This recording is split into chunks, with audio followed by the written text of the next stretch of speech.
Well, we're going to keep talking about toys today and answer some questions that have been coming up again and again. Like, do you keep toys in your kids' bedroom? What to do about stuffed animals? Or what if your kids just seem to be having a really hard time parting with their toys? We'll cover all of those coming up next.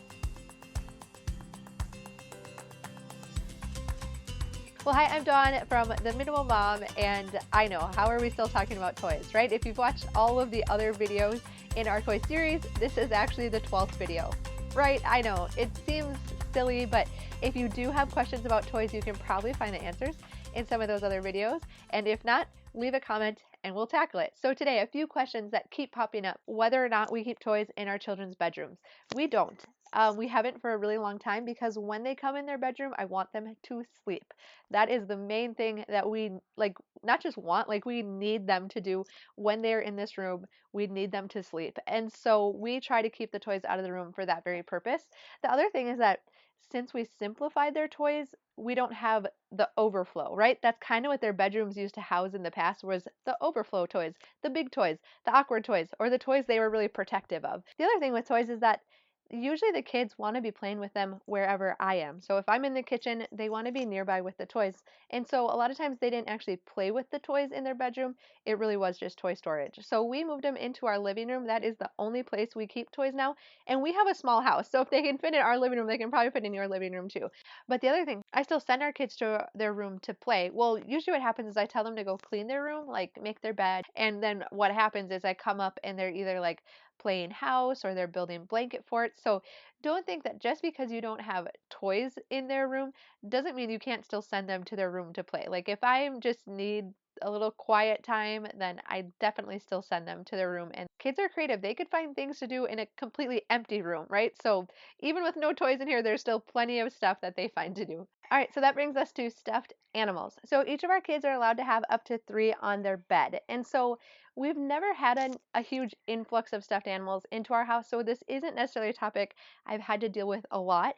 But I know from a lot of parents that it seems like your kids think every single stuffed animal that they have is very special and it's their favorite and it has a memory attached to it, and they can be difficult to part with. And so in this case, I think this is the perfect scenario where we can teach our kids that if everything's special, nothing's special, right?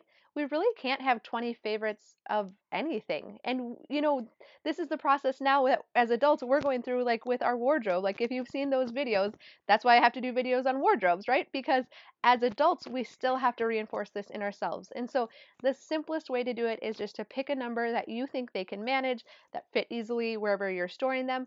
Maybe it's 5, maybe it's 6, maybe it's 10, depending on how many you're starting with, and let them pick out their favorites. So we're not deciding which ones to get rid of, because that's difficult, right? We're deciding which ones to keep, which ones are their favorite. The others we can just store away and then let them know they're in storage. We can rotate them out, we can pull them back out. They haven't gone too far.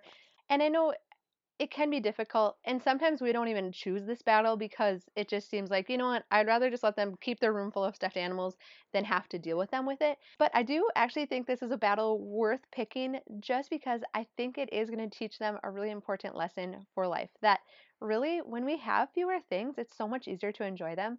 And you might be surprised, if we haven't given them a chance recently to experience a cleaner, clutter-free room, they might actually really like it. Our brains are drawn to simple spaces.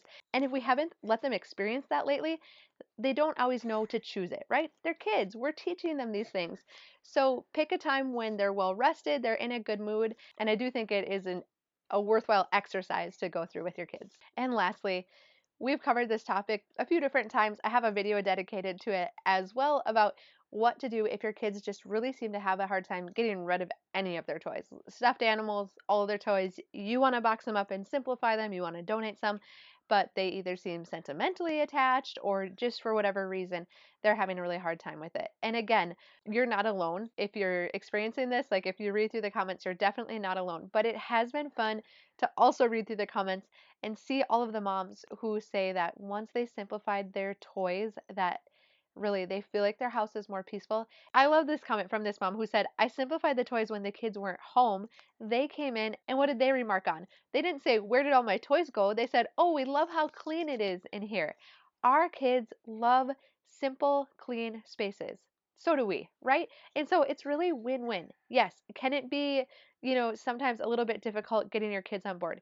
Yes, but the first time is always the hardest. Truly, the first time, stick to your guns.